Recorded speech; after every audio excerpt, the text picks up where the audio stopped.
Hello everyone, welcome back to Bright Minds with Anisha. Today we are diving into a very important piece of legislation that plays a crucial role in protecting the rights of workers in India, the Trade Union Act 1926. By the end of this lesson, you will have a clear understanding of its purpose, scope, and how it empowers workers to stand up for their rights. To begin, let's understand the purpose of the Act.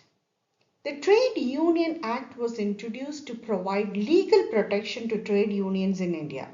But why is that so important?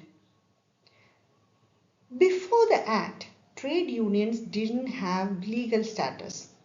Workers who tried to organize for better wages or working conditions were often targeted by the employers.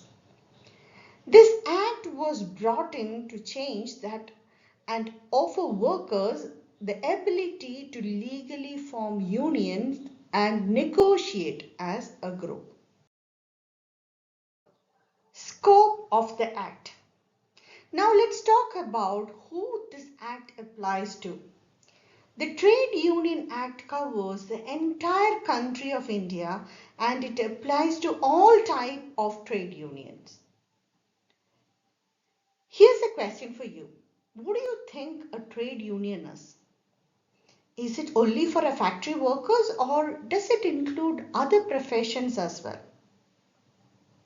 Well, the answer is it's not just for factory workers.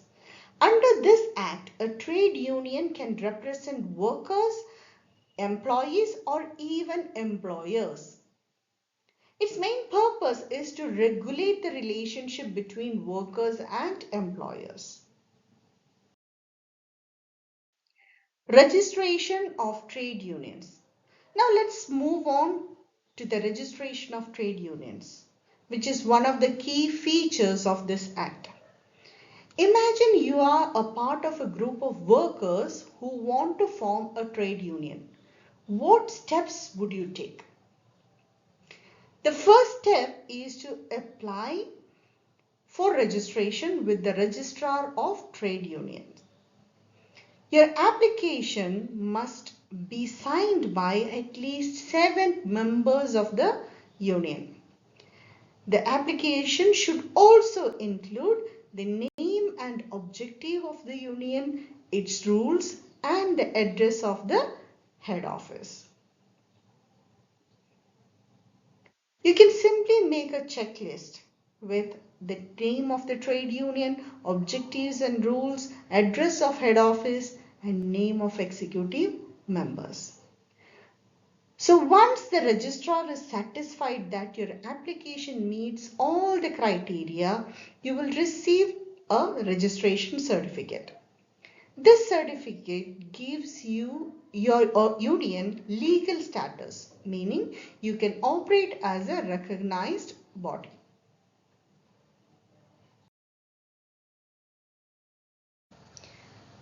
Rights and privileges of registered trade union. Now that your union is registered, what rights do you have? Well, registration brings a lot of important privileges. As a registered trade union, your group becomes a legal entity. That means you can own property, enter into contracts, and even sue or be sued. But what's even more powerful is the trade unions have immunity in certain civil and criminal cases related to trade disputes. Here's something interesting.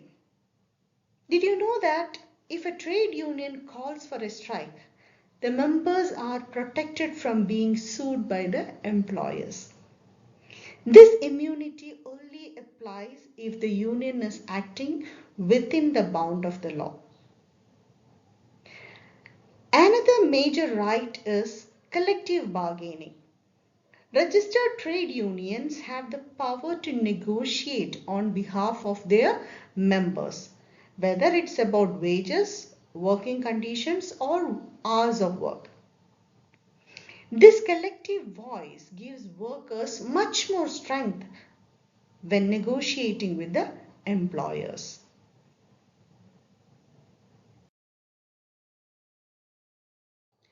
Duties of registered trade union.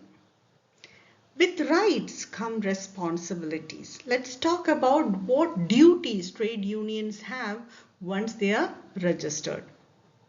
Trade unions are required to maintain proper records, including membership details, financial records, and minutes of their meetings. They also have to submit annual returns to the registrar detailing all their activities and finances.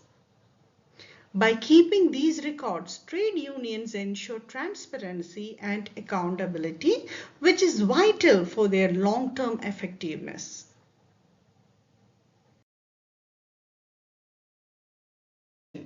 Cancellation of registration. So what happens if a trade union doesn't follow the rules or cease to exist? Well, in that case, the registrar can cancel its registration.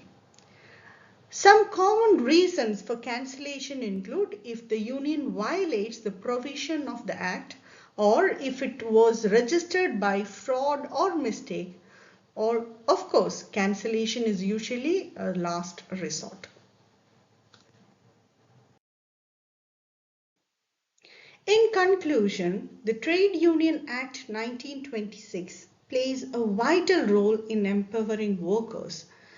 It provides a legal framework for the formation and functioning of trade unions, ensuring that workers have a collective voice to negotiate better terms and conditions with their employers.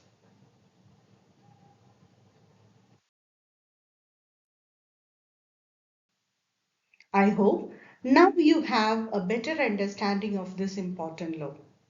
If you have any questions, feel free to leave them in the comments below. Don't forget to like, share, and subscribe to Bright Minds with Anisha for more informative lessons. Thank you for watching. Have a nice day.